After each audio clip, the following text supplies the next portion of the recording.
Oi, pessoal, muito bom dia. Hoje é terça-feira, dia 8 de outubro de 2024. Geopolítica em Foco está no ar, ao vivo, aqui na TVT. E essa edição também está sendo transmitida pelo canal da TVT no YouTube. Por lá você já sabe, o nosso endereço é youtube.com/redetvt. Participe aqui com a gente, você que está nos acompanhando pelo canal da TVT no YouTube, pelo nosso chat. Você pode enviar o seu comentário, a sua pergunta, a sua sugestão. Aproveita também esse comecinho aqui do nosso programa para curtir e compartilhar a nossa live. Deixa aí aquele joinha, isso é muito importante para a gente. A gente tem aqui constantemente pedido essa ajuda de vocês para ajudar que o nosso alcance, o nosso conteúdo de qualidade chegue cada vez mais longe. Por isso a gente pede tanto, isso é muito importante para a gente. Conta aqui para mim também de onde vocês estão acompanhando essa edição do programa Geopolítica em Foco. É muito legal saber que a nossa audiência está por todos os cantos do Brasil e também a gente sabe que tem muita gente de fora já prestigiando o nosso trabalho, o nosso conteúdo. A gente fica muito feliz com essa expansão do nosso programa. Hoje a gente vai falar bastante aqui sobre o Oriente Médio, na nossa pauta, de novo, não tem como ser diferente. A gente fala também sobre a América do Norte, tem eleição nos Estados Unidos, tem notícias também da América do Sul, com a Cristina Kirchner fazendo movimentações políticas importantes na Argentina. A gente já vai entender tudo isso, sem muito spoiler por aqui, porque eu já vou chamar aqui para a nossa conversa o nosso professor, querido professor, sociólogo e escritor, Lejane Birhan.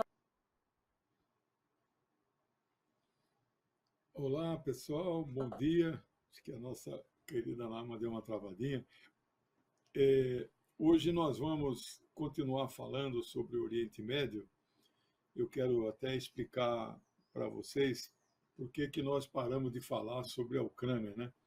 Eu acompanho alguns canais na Itália e tem um jornal italiano que parou de noticiar sobre a Itália e aí um analista disse assim: antes, quando eles ocupavam um trechinho desse tamanho, assim, alguns centímetros, e avançavam sobre a Rússia, eles davam maiores manchetes.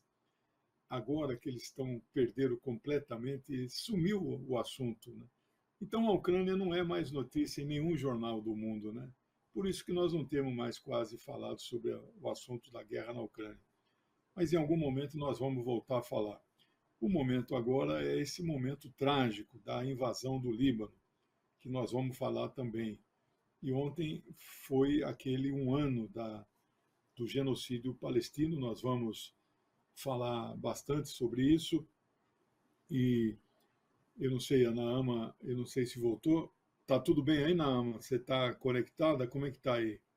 Bom, pelo jeito eu acho que a conexão dela não voltou ainda. Então nós vamos seguir nós aqui tocando sozinho. Nós temos uma primeira notícia que eu queria que o pessoal do apoio colocasse a notícia na tela, que é essa notícia, um discurso deste Facínora, que é um fascista sionista, que é quase igual. Netanyahu promete manter sua missão sagrada enquanto o Hamas contra o Hamas após um ano de guerra. E quando completou um ano de guerra ontem, o próprio Hamas disparou dezenas de foguetes, não foram mísseis, em direção ao norte de Israel. A querida Naama voltou, eu já comentei a nossa manchete, vamos torcer para a internet da querida Naama segurar Não firme. falhar. Mas então, quais são as novidades? As novidades é que o Hamas continua vivo e muito vivo, não é? E o Hezbollah continua vivo e muito vivo. As notícias dos portais internacionais, olha só, eles dão conta que o Hezbollah continua disparando mísseis, o Hamas continua disparando foguetes, vocês sabem as diferenças, e as sirenes de alerta de mísseis e foguetes continuam tocando em todas as cidades israelenses, principalmente Haifa, Tel Aviv, a capital, Askelon, não é? E tantas outras muito importantes. E vindo mísseis, aí são mísseis hipersônicos disparados pelos guerrilheiros iemenitas que vêm do Iêmen, eles cruzam o Mar Vermelho e atingem o porto de Eilat, é o principal porto depois do porto de Haifa e Tel Aviv. Então, o porto de Eilat é aquele que entra, né, pelo Mar Vermelho. Quando o Mar Vermelho bifurca naquele chamado Golfo de Aqaba, ele vai para um braço de mar, vai para o estreito ali, Golfo de Suez, né, que vai para o canal, e o outro, Golfo de Aqaba, ele vai para o porto de Eilat, que era antes Palestina, ele abastece agora Israel. Então, eles ficam jogando mísseis neste porto, que é o principal que abastece Israel pelo Oceano Pacífico. Os outros dois portos, Tel Aviv, não é, e Haifa, eles abastecem Israel pelo Mar Mediterrâneo. E aí quem está atacando Israel são os guerrilheiros do Hamas e do Hezbollah. Então, Israel vive um drama de segurança. Bom, essa matéria também é importante, um gancho para nós falarmos a quantas anda a invasão prometida há uma semana, mais de uma semana, já são 10 dias, que ele prometeu, estacionou tropas no norte de Israel, né, sul do Líbano. Eles disseram que vão invadir o sul do Líbano. Até agora, não invadiram 1 centímetro quadrado do sul do Líbano. Os jornais de Israel, eles têm o jornal Haaretz, que você só lê se for assinante, eu tenho que assinar. E depois tem 3 jornais que são portais, né? Não tem jornal em papel. Lá deve ter em papel, né? Eu não sou, eu leio só os portais. Então tem o Times of Israel, tem o Jerusalem Post e tem o Yediot Ahronot. Estes 3 jornais falam em uma invasão pelo sudoeste do Líbano.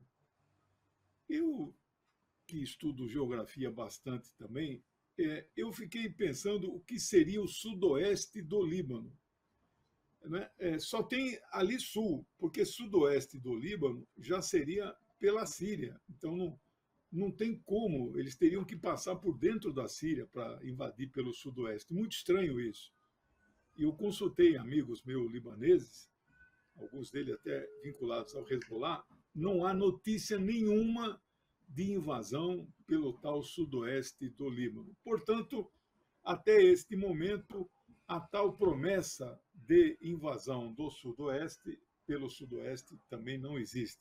Bom, e o ataque ao Irã subiu no telhado?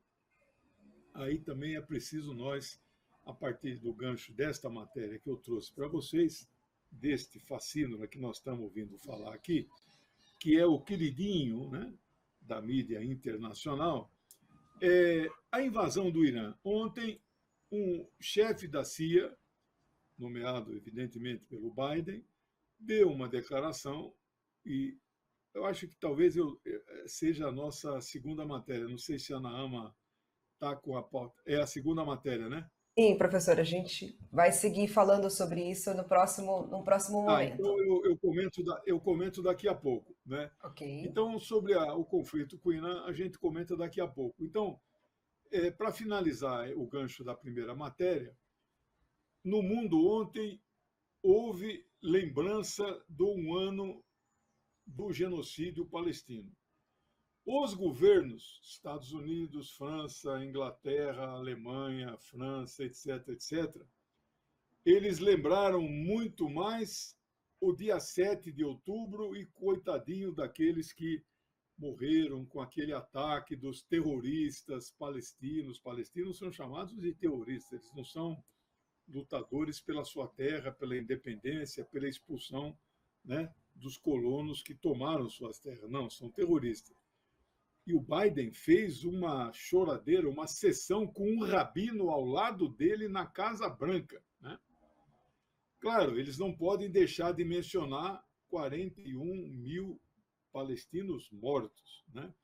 Eles duvidam desse número, mas é um número tão divulgado pela mídia que não dá para eles também falarem nesse número. E falam também no cessar-fogo. Do outro lado, os tipos de manifestações que aconteceram no mundo, milhões de pessoas foram às ruas e gritaram Free Palestine, Palestina livre, pelo Estado da Palestina, do rio ao mar. O que é From the River to the Sea?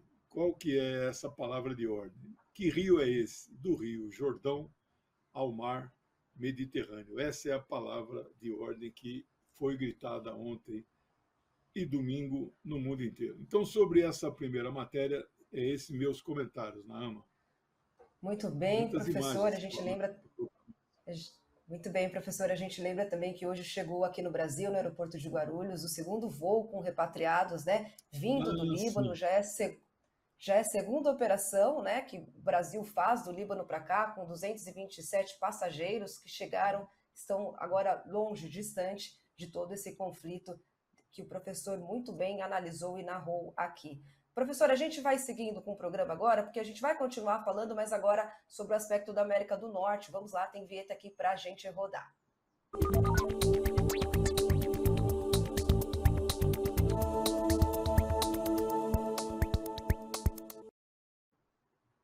Professor, assim como você, eu trago aqui agora a matéria do portal Russian Today para a gente analisar, né, mais uma faceta desse conflito, agora com a manchete Kamala Harris revela quem ela considera o principal adversário dos Estados Unidos. Ela disse em entrevista que o principal adversário dos Estados Unidos é o Irã e que os Estados Unidos devem impedi-lo de adquirir armas nucleares. Nessa entrevista, ela também falou da guerra entre Rússia e Ucrânia, dizendo que a Ucrânia deve ter voz no seu futuro. Professor, quais são as suas análises sobre Kamala Harris, Estados Unidos, referente às guerras em andamento no mundo? Olha, estava demorando para ela levantar essa questão. Essa é uma novidade. O Biden, nesses 4 anos, não levantou essa questão. Então, não se pode dizer que essa foi uma das questões principais da política externa dos Estados Unidos. Não foi. Então, essa é uma inovação. Eu acho ruim isso, porque o Irã é um país muçulmano, ela é uma mulher cristã, é uma cristã sionista, casada com um sionista, ela é uma sionista cristã, o marido dela é um judeu sionista, então eles estão a serviço do sionismo.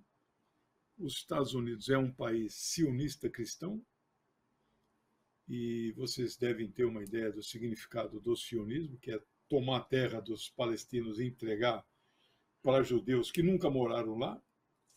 Os judeus que vivem em outros países ganham terra sem nunca ter morado lá. Esse é o projeto desde 1920. Eles estão mudando para lá e vão ganhando terra, né? E eu acho ruim isso. O Biden endossa isso que ela fala, né? O Biden, na verdade, nesses anos todos, ele elegeu a Rússia como o inimigo principal. Mas ela, nessa mesma declaração que ela deu, não sei se foi uma entrevista, ela falou que o Irã seria o inimigo principal, mas que ela toparia ter uma conversa com Vladimir Putin. O Biden nunca falou isso. Mas ao ela dizer que toparia ter uma conversa com o Vladimir Putin, ela disse que a Ucrânia teria que estar presente. Mas é interessante ela falar, a Ucrânia teria que estar presente, ela não mencionou Volodymyr Zelensky presente, ela mencionou a Ucrânia. Enfim, é uma no cravo, uma na ferradura. Então, ela está dando declarações assim ambíguas. Eu acho que a verdadeira Kamala nós ainda não estamos vendo. Não sei se é Kamala ou Kamala, né? Não importa. A verdadeira Kamala nós só veremos depois do dia 5. Por enquanto, é uma Kamala assim que esse cidadão aí, é o vice, Tim Walz. Lembra aquele dia que nós noticiamos? Aquele dia não, ontem. Nós noticiamos que ela ficou numa saia justa se perguntado para ela se Netanyahu era um aliado, né? A resposta dela foi não, ele não é um aliado próximo, né? Perguntaram para ele a mesma coisa, ele tergiversou da mesma maneira. Então, dá para perceber que a verdadeira chapa, nós vamos saber exatamente quem eles são a partir do dia 5. Por enquanto, eles estão nessa saia justa, tem um jogo de força muito poderoso, aquele analista Pepe Escobar, que é um dos maiores analistas geopolíticos mundiais, meu amigo, nós tivemos juntos em São Paulo, eu entrevistei, a minha entrevista dele já passou de 1 milhão de visualizações, né? Foi numa livraria em São Paulo, pelo 247, e eu estou editando um livro dele, a hora que sair, assim, vai também ser um best-seller de vendas, né? O Pepe, no Brasil, ele é o maior analista, né, entre os analistas, mas no mundo, assim, ele está entre os 10, né? Ele mora no exterior há 30 anos e fala fluentemente as 3 principais línguas do mundo, né? Inglês, francês, espanhol, né? E ele usa um termo do deep state, né? O estado profundo nos Estados Unidos, né? Eu não gosto desse conceito, mas existe uma estrutura oculta nos Estados Unidos que você tem que levar em conta, né? Será que ela vai controlar essa estrutura ou essa estrutura vai controlá-la, né? Então vamos ver. Daqui até o dia 5, o Biden na primeira página, né? Daqui até o dia 5, eu acho que muita coisa não vai ser modificada, né? E aí, Professor, do ponto de vista das eleições, aquilo que eu já tinha falado, continuo apostando numa vitória dela sobre ele. Ali tem a vitória entre os eleitores, depois tem a vitória no colégio eleitoral. São 2 coisas diferentes. Dos 46 presidentes na história, 4 venceram no voto e perderam no colégio. Então vamos ver se ela ganha no voto e também ganha no colégio. Não é a mesma coisa, não é? Eu acho que ela vai ganhar no voto e vai ganhar no colégio eleitoral. Vamos acompanhando, né? É isso sobre professor, essa segunda matéria. Hoje nós temos uma efeméride, vamos ver se vai dar tempo. vamos ver, professor, porque eu vou trazer uma pergunta da nossa audiência que está aqui pelo chat. A gente sempre Pois agora não. abre espaço. Quem manda para a gente é o Marcos Rocha Pereira, ele que é do Jaboatão dos Guararapes, em Pernambuco. Ele traz assim, ó. Professor, a Kamala Harris afirmou que o Irã é o principal adversário dos Estados Unidos e também enfatizou a necessidade de impedir a sua capacidade nuclear. Isso significa que a administração de Biden está se preparando para um confronto militar com o Irã, considerando a história de disciplinas no Oriente Médio? Essa é a pergunta do nosso internauta aqui, professor, para você. É uma pergunta difícil de responder, né? Porque a gente não tem não tem bola de cristal, não é uma. Os Estados Unidos estão sempre preparados para um confronto com o Irã. Isso você não tem a dúvida. Só que eu acho que nesse momento não vai acontecer. Não vai ter um confronto direto e não vai ter um confronto nem Israel com o Irã. Nenhum dos 2 lados quer. Isso foi quem declarou, foi o próprio chefe da CIA, né?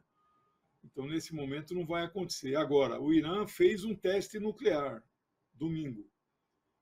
Foi registrado um abalo sísmico de 5,0 na escala Richter, lá no Planalto iraniano, né? Então, é possível. Ele já enriquece o urânio acima de 90%, ele já pode produzir uma bomba. Israel tem 90 bombas, o Irã tem 0. mas já pode fazer a primeira. A Coreia Popular, que a gente chama de Coreia do Norte, tem 10. Já é o suficiente, por exemplo, para o Donald Trump ir até a Coreia e apertar a mão do líder lá, Kim Jong-un, aquele baixinho gordinho. Então, ter um artefato nuclear é poder. Nós não temos. O Brasil abriu mão disso, né? Não queremos ter. Eu acho que nós deveríamos ter o direito de ter. Nós temos o direito de ter, mas abrimos mão. O Irã abriu mão, diz que não quer ter. Eu tenho dúvida se não vai ter, né? Mas até esse momento o Irã diz que não vai ter. Agora, se os Estados Unidos vão atacar o Irã, nesse momento não vai acontecer, mas pode acontecer. Aí é uma guerra mundial. Porque mesmo que a Rússia e a China não entrem ao lado do Irã, tem os muçulmanos do mundo inteiro, né? É um país muçulmano que está sendo atacado. É uma coisa muito grave, né? É isso. É isso, e você que está acompanhando as nossas discussões sobre política internacional, não esquece de dar aquele like, deixar aquele joinha. O seu apoio é fundamental para que a gente possa conseguir aqui cada vez mais trazer informações relevantes e análises profundas. Vamos juntos fazer isso aí, deixa o seu like, deixa o seu joinha, porque a gente vai seguir aqui com o programa agora falando sobre América do Sul. Vamos lá, professor.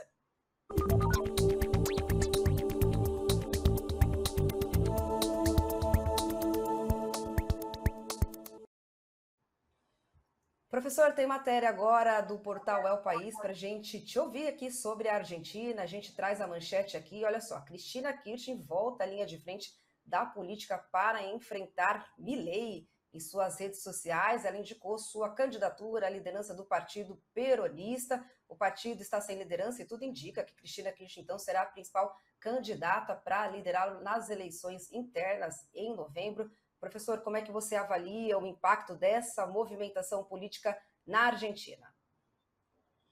Eu estou muito feliz. Eu estou trazendo essa matéria mais para um registro, não há uma análise profunda a fazer. A Cristina Fernandes Kirchner, né, CFK é o apelido dela, é a maior liderança progressista da Argentina. Ela não é uma mulher de esquerda.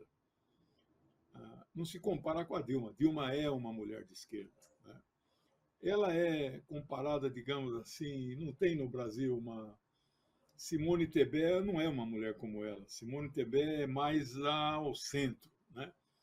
Ela é uma mulher de centro-esquerda. Então, eu estou feliz que ela dispute a liderança do partido. Olha lá, aquela foto lá atrás é Eva Perón, Evita. Foi a esposa de Juan Domingos Perón, grande líder, caudilho, né? Grande líder que governou a Argentina por 2 períodos, né? Um como caudilho, outro como presidente eleito pelo voto, né? Então cria o peronismo, né? Que nem no Brasil o trabalhismo, o getulismo, né?